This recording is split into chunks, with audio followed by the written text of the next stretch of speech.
Africa is too divided. Right now, there are over 8 regional communities in Africa. You start with the Maghreb, which puts up the Arab there, the Arab the Semak, the ECOWAS, Morocco, Tunisia.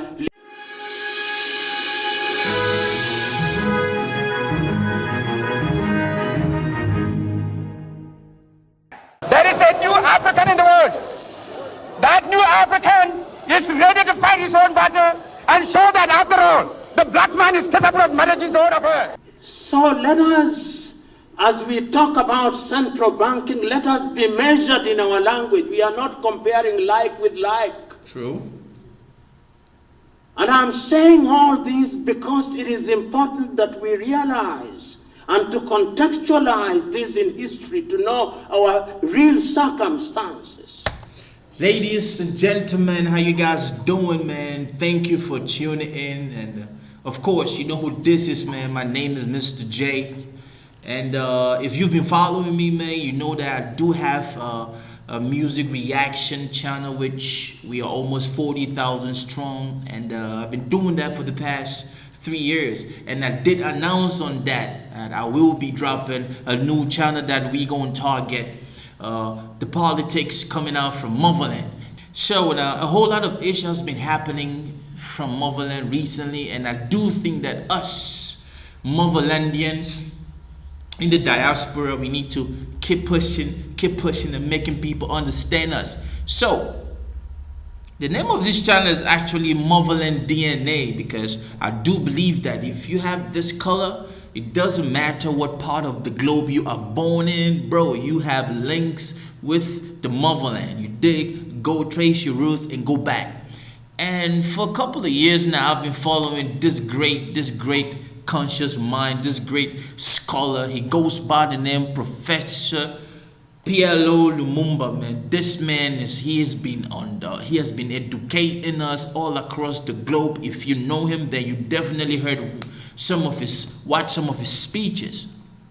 And recently, man, this man dropped something on the peace, unity, and love agenda for motherland, and I just wanted to start this new channel with that, man. And he spoke about African unity in terms of one currency from motherland. And you guys remember, man, I think that there was the great Muammar Gaddafi who tried to do this, and we all know the outcome. You smell me? But before we get started, I will be grateful if you can just, pause for a minute and you hit that subscribe button, and you can subscribe to this new channel, because we are going to be dropping a vlog every week or twice a week, but we have to decide on that. And the goal is that's how you will help the channel explode real quick. Now, share, and let's talk about this. Let me back it up and let's get started. You feel me? Make Africa great again. Let's go. So let us, as we talk about central banking, let us be measured in our language. We are not comparing like with like. Hold on, let me see. This was he was speaking at the African Central Bank Conference, and that was this year, the 15th and the 16th of March. Okay, it can be done. Let's go, man. Talk about central banking, let us be measured in our language. We are not comparing like with like. And I'm saying all this because it is important that we realize and to contextualize this in history, to know our real circumstances. You gotta know. Because history is what gives us the context. You gotta know your history, man. If we do not know our history, if we do not let our history be known, we would not actually know what's happening. That's a saying that a child who knows where he's coming from knows exactly where he's going to. You dig? If you don't know where you're going to, you gotta look behind, and that's history. Let's go. To know our real circumstances. Because history is what gives us the context. That famous Roman orator Cicero once said, if we do not learn from the past, then we remain children forever. Facts. Let me say that again. If we do not learn from the past, you will not know exactly how the future will be. That's in my own word, though. Just like I just said, man, a child who doesn't know where he's coming from doesn't know where he's going to. Our people need to know exactly where we came from and where we want to be. Not learn from the past, then we remain children forever. We remain adults in diapers. Oh. We must look at the past in order to inform the present. But as I said before I went on a tangent, look at the past to inform the present, and then you prepare for the future. This man is smart, bro. Why is Africa always attractive?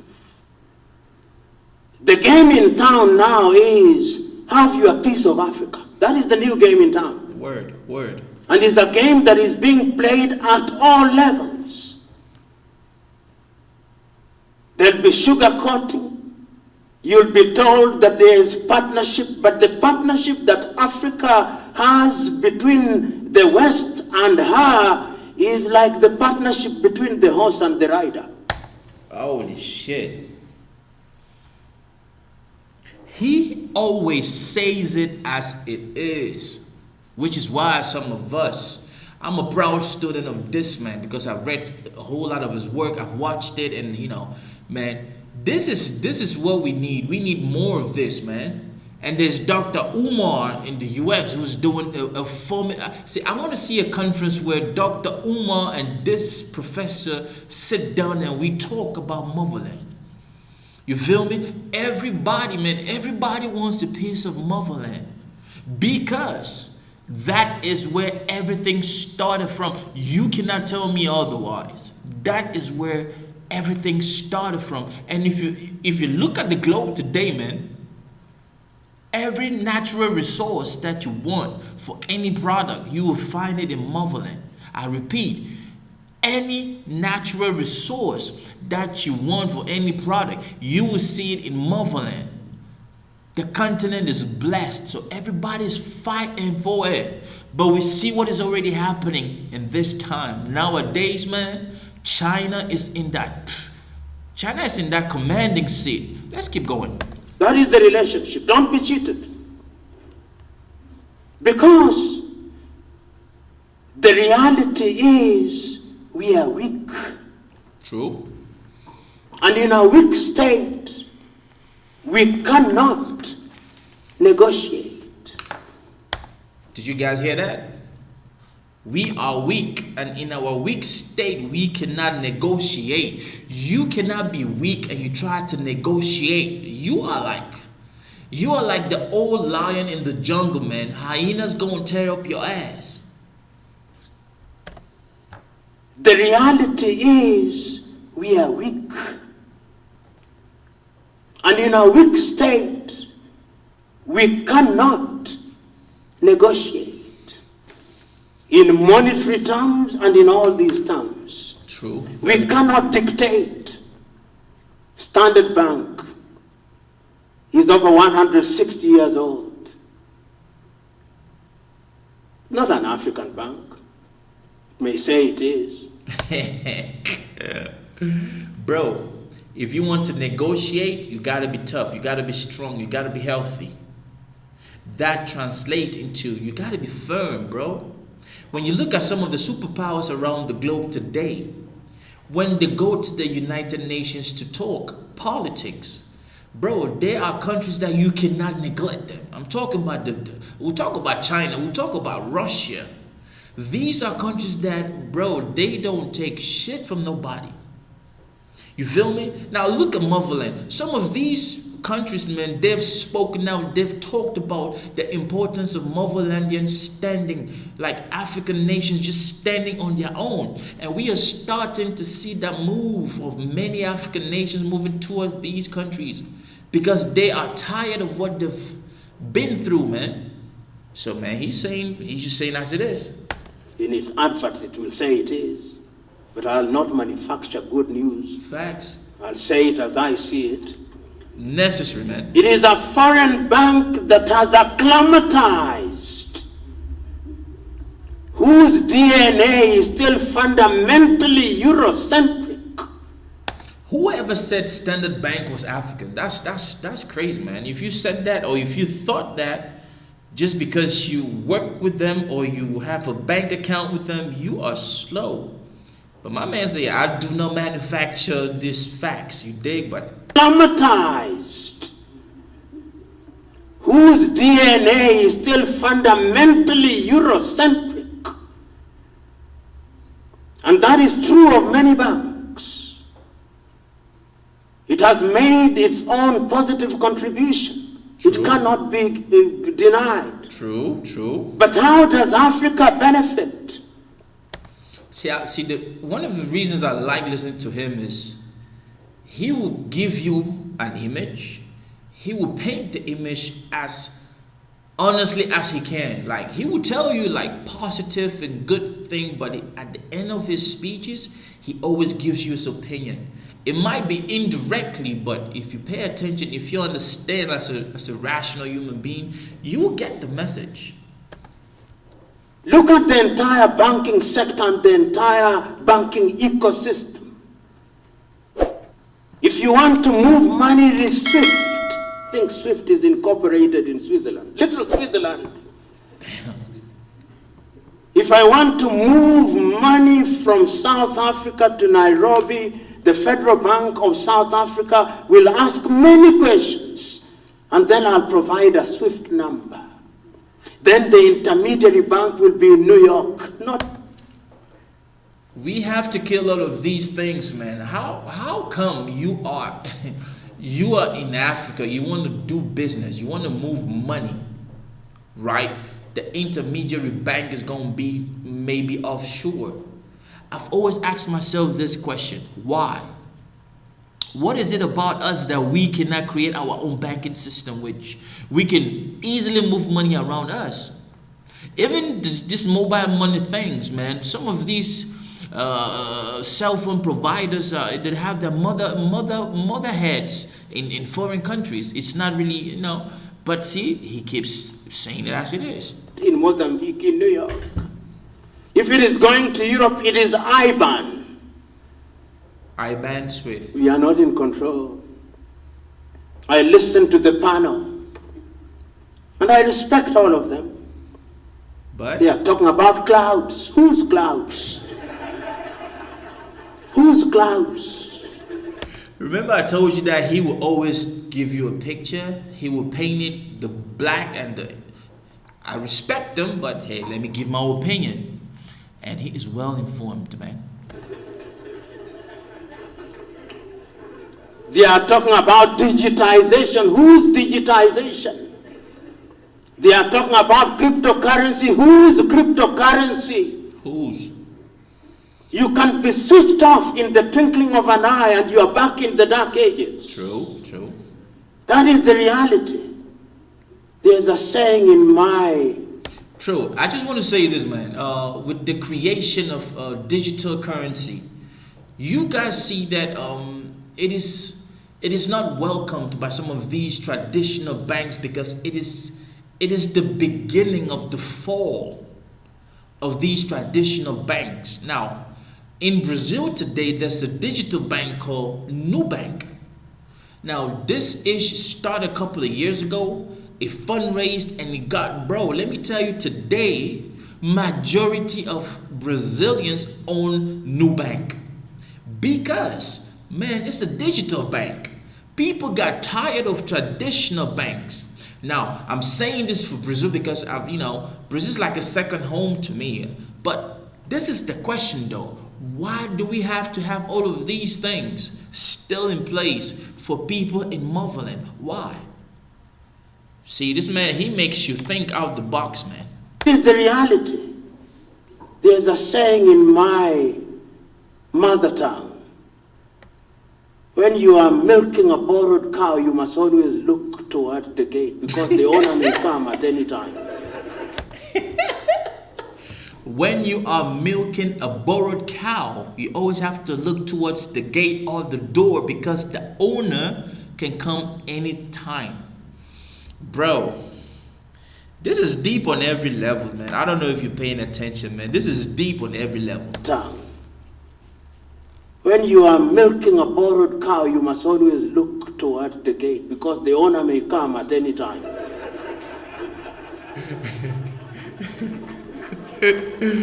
And I'm saying that Africa is milking borrowed cows. Facts. And then we talk about peace, unity, and love. Like we're milking borrowed cows. It's funny, man. We have borrowed cows in every situation, every level of society in motherland, bro. I'm talking about from the donation. I'm talking about from the loans we keep taking. I'm talking about from the aid. All of these things.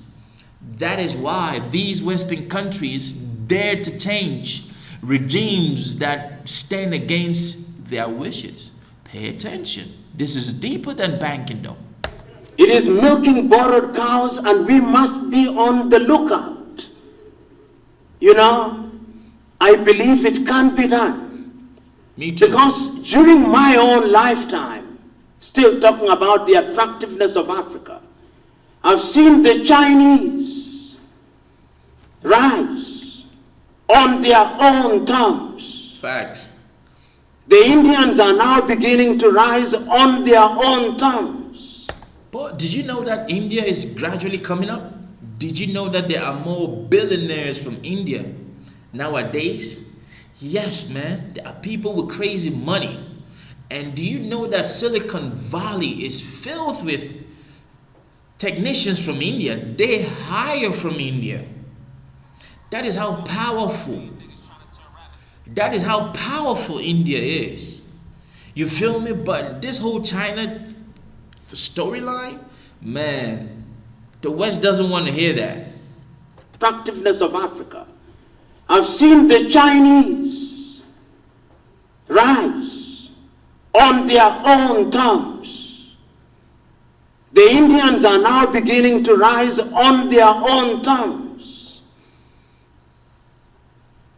But Africa does not rise Unfortunately. on our own terms.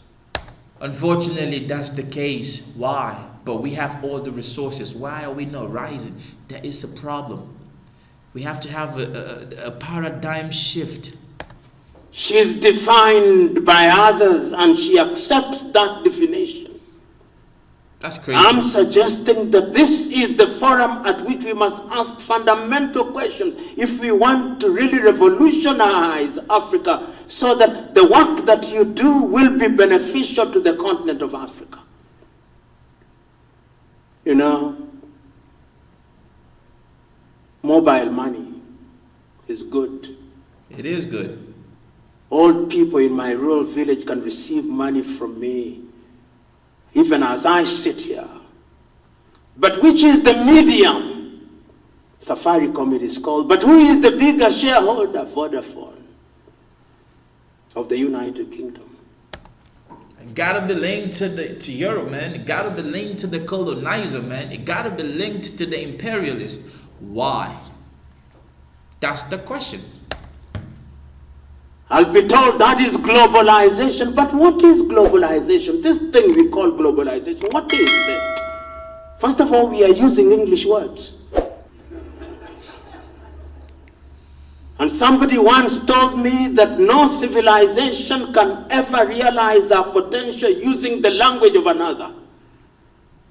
There is merit in that. I believe that.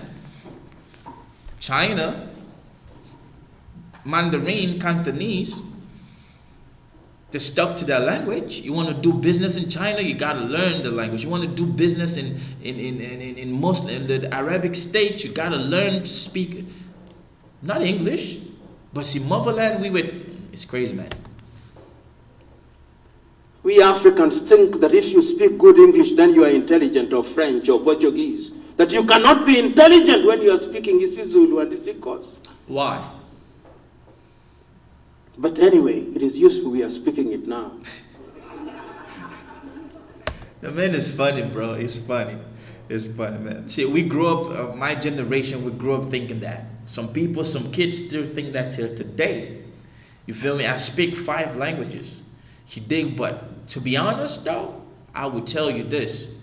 Most of the times, I would rather have my son learn how to speak his mother tongue Dig? I'm suggesting that when we look at globalization and we talk about the banking sector being globalized, we must also look at the adaptability of the global aspects to the unique African markets. Facts. And those African markets must be markets that begin to work together. Because if Africans continue to work as they are in these little units that you have, then let me tell you, you will be dominated, as indeed you are being dominated. This man, bro, this man, he calls it as it is. When you look at Africa, you have all of these economic cliques, man. I would call it cliques or gangs, bro. Yes, it's sad. We need to be bonding. And when we're talking about banking, bro, what will bond us is a single currency, which is made in motherland.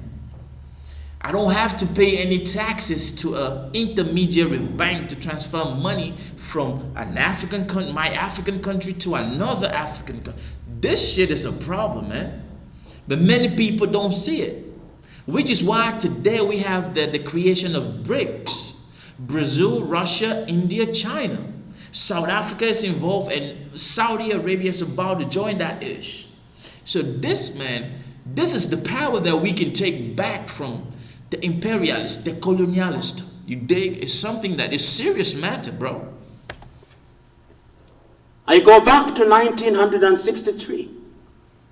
We recognized that if we worked as a team, then we would not be susceptible to manipulation. True. So going forward, what must we do? During the independence run in most African states, where we had the Dr. Kwame Nkrumah, we had the Muammar Gaddafi, may his blessed soul rest in peace. We had the Samore of, I think it's Mozambique. Yeah, we had a whole lot of, we had a whole lot of I'm talking about firepower, bro. We had the Nnamdi Azikiwe's from Nigeria. I don't know what happened, bro. It's like we just lost it, bro.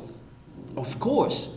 When you lose it from that point, man, anything that comes is, and back in my college days, we were taught the whole assimilation, association, like if you spoke better French, you belong. If you spoke the language of the colonial masters, they regarded you differently. They gave you scholarships to go study in their countries. There were even schools for kings and people. That was all to divide us. And today we are seeing the effect. Africa must begin to wean herself off the breasts of foreign systems, but borrow from them. Right now, indeed, as we were driving here, I saw 2 Chinese banks. They are here, just Chinese. And imagine when the Chinese are in Africa, who gets annoyed? Not us. It's the Americans. They are very angry. Why? Because you are reducing the size of their pie. But why? This is the thing, bro. China is that superpower that is already, he is here. China is here. There's no way you can take China out of the picture. China is a major threat to all of these Europeans and these Americans, man. Why would a European president be mad that Chinese people are doing business in Africa? I don't get the point. But that is because they already know. You feel me? People in motherland, we don't care. We just need somebody that's gonna deal fairly with us. And China is that partner. So many people are waking up. Why are they upset though? Ask yourself this question. You feel me? So what must Africa do? Africa has thought about it. Africa Agenda 2063, which came into force in the year 2013, was one of the emblematic resolutions by the African continent that going forward, we are going to make sure that the African continent becomes a continent that is a major player in the international arena. And these are the 7 pillars that we are going to use to undergird our desire to move in the right direction. They started already.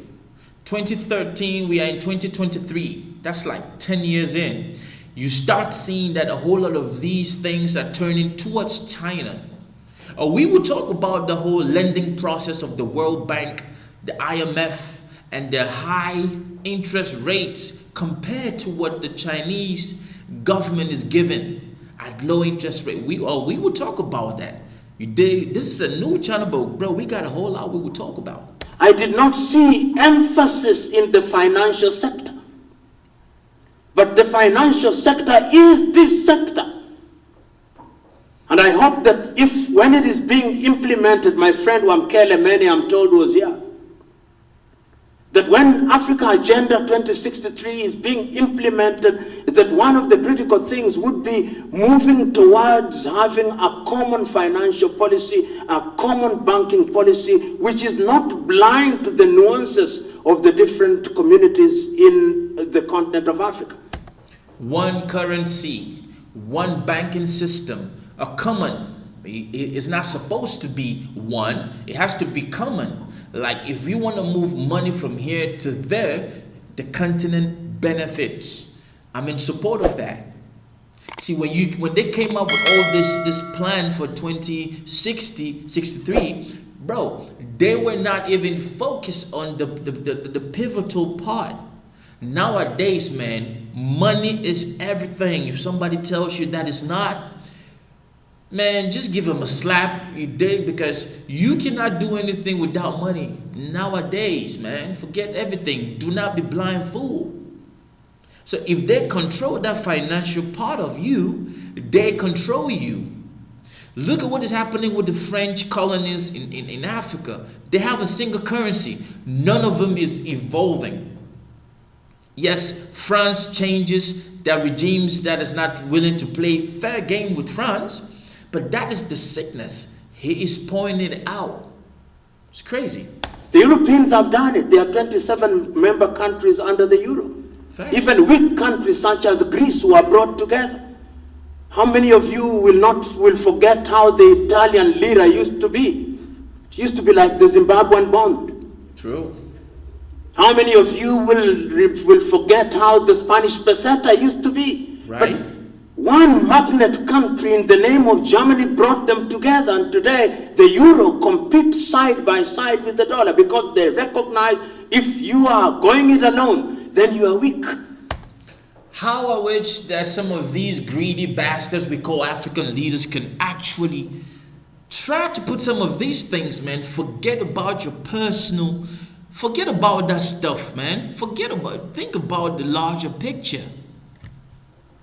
See, Germany during the times of Otto von Bismarck started planning the whole Eurozone thing. Eurozone didn't come out of nowhere. This is not something that just but they were planning it. And look at what the Euro is doing today. But see, some of these members, they will go out to their colonies and try to destabilize them because they know that if you come together, bro, you are a threat. That is what he's saying.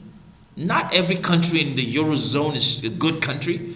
There are countries in Africa that are way better than European countries. I will tell you that. If you don't believe me, show me. Africa must begin to move in that direction. Suppose we had one currency. Imagine but before I go into that one currency, the Africa Agenda 2063 provides us with an opportunity of ensuring that we have these ideas that we want to give practical meaning. Muammar Gaddafi thought about this, the Afro. He was actually working towards this. But they killed him. Some of you guys don't even understand the whole, yes, they killed the man. And everybody that has been for the unity of Africa, man, they kill him. We can talk about a whole lot of them. You have Muammar Gaddafi of recent memories. We have Patrice Lumumba. We have a whole lot of them. They just kill him like that. Let's wake up, man. Africa is too divided. Right now, there are over 8 regional communities in Africa. You start with the Maghreb, which puts up the Arab there, the Arab, the CEMAC, the ECOWAS, Morocco, Tunisia, Libya, and Egypt. Then you go to ECOWAS. Then you come here in SADC. Then you go to East African Community, go to the Central Africa. All these wrecks doing their own things. But the most important thing is that we must begin to read from the same script, because divided we fall, united we stand. Always, always. I had a debate about this a couple of years ago. I still cry when I see these things, but under Africa Agenda 2063, we also say that we want to have Africa Continental Free Trade Area. I think it started already. Free trade area. Free trade area where if I go to Namibia, I'm asked, what has brought you here? And I'm from Kenya. Free trade area where we still have visa regimes. Free trade area where we still have all these tariff and non-tariff barriers. Free trade area where our currency of trade is the United States dollars. You cannot do it. Bro, that's it. You can't. And do you know that as a citizen from one country in Africa, you are not even welcome in another country? Do you know? Yeah, but we preach free trade. Man, see, I love this man. You dig out, man. Look, I would like my son to grow up to things like this. He should understand things like this. You dig? And I pray that the new generation, man, you guys listen to shit like this.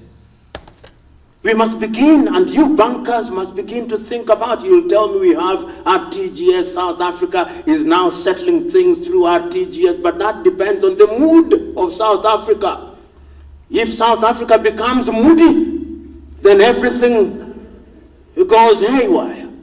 Talking about South Africa, man, I think the whole xenophobic thing, I mean, South Africa, it has been pronounced that these guys do not welcome other African citizens. They don't. There's something which was recently on the news, the Dudula. I don't think it's like a vigilante something in some part of South Africa.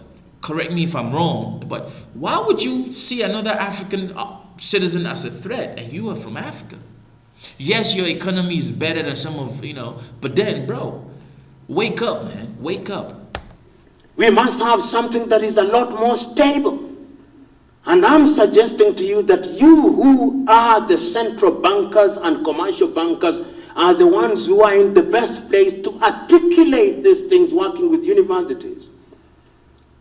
But African universities, if you go to departments of economics, they're still reading the works of John Maynard Keynes and Adam Smith. Not from a historical perspective. It is as if it's freshly baked ideas of economic governance.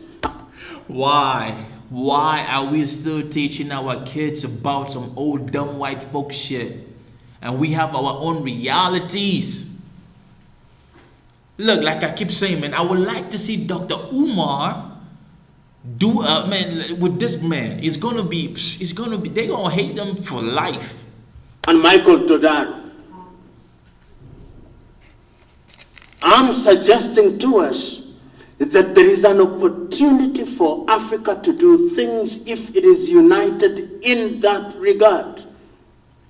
Which then brings me to what is it in practical terms that Africa must therefore begin to do, particularly from the perspective of you who are in central banking and you who are in the space, which space is significant as we want to push Africa forward. Remember, I told you that he always gives you an image. He gives you the good, the bad image, and then he gives you his opinion. Thesis, antithesis, brand new thesis. Pay attention. Mr. J. Smart like that. As I've already indicated, many African institutions are not homegrown. And those of you who are from the United States of America and familiar with African history, African American history, will remember a man called John Henry Clark. True. John Henry Clark said, and I agree with him, that when African countries regained independence, each one of them adopted a system that was borrowed from their former colonizers. So true, man. So true. We see it all over. And it's very common, like I would talk about, say charity begins at home. I will talk about Cameroon, because you will go to Cameroon, you will see the French speaking part, they think that they are better than the English speaking part. Because the mindset is what?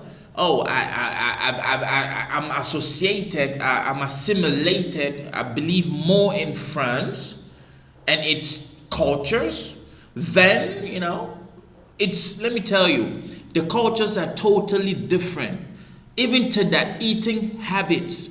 This is a Cameroonian born talking about that. It's crazy, bro. But this man, very smart. A mimicry of it. And he went on to say that none of the African countries will ever succeed on the basis of those systems. I agree. They're not. Look at any African country. When you think that you have cured a wound, a new and even bigger wound appears. And the colonialists always create this. You feel me? They always do this. It's just that it's rather unfortunate that some of our leaders just don't get it. I don't know if it's, they travel, man. They travel out. They see things, but they come back home to the same mess. It's still, I mean, it beats my imagination why a wealthy African would think that the best place to keep my money is in a European bank, an American bank, a Swiss bank. But of course, we understand that back at home, bro, they don't put structures like that. The president of Russia once said a rich African would rather go to Europe for treatment. These are all things that we need to look at as a people. Why? Because the fundamentals are not known to you. Because the entire underpinning issues are not of your own. Right now, as I speak to you, you'll see, and sometimes I annoy people, and I will do so this very minute. When you speak the truth, you become a target. That you annoy people who don't like to hear the truth. You feel me? It's just what it is. But he understood that. You will see the former Prime Minister of Britain called Mr. Tony Blair. One time in 1980 he said that Africa... he about to go in. He told you that he annoyed people, but I have to say it. The former Prime Minister of Britain called Mr. Tony Blair. Get him. One time in 1980 he said that Africa is a scar on the conscience of the world. That fool said that Africa is a scar, the conscience of the world. If it is, why are you people still going to Africa to get resources? Why are you people mad that China is overtaking you guys in Africa? I would like to know if that's what Mr. Tony Blair feels today. I honestly want to know. Like, man, I feel insulted. That Africa is a scar on the conscience of the world. One of the most painful statements I've ever heard. Condescending. Bro, that shit should hurt. I feel hurt right now. Like, if I was going downstairs and I met him, it's going to be lights out. Any sensible Africa took umbrage. Today, Tony Blair is the advisor of many African countries. And some of you come from central banks where Tony Blair is advising. He telling them. But see, that's the stupidity of some of these puppets that these colonial masters put in place. They don't listen once you give them that money. Advisor of many African countries. And some of you come from central banks where Tony Blair is advising. Do you think he advises your central bank for your benefit? That's the question. He cannot.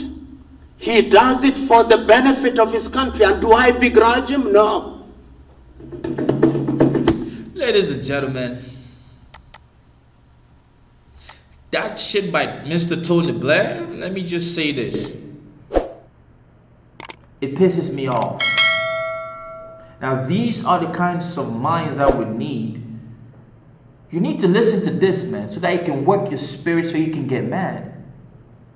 You feel me? A whole lot I want to say, but I'm going to save it. Please leave a comment what you think about this speech. Let's start having this conversation. On this new channel, we will be talking about that. You dig? That's my time, man. It's motherland DNA. Wake up that consciousness. You feel me? Peace.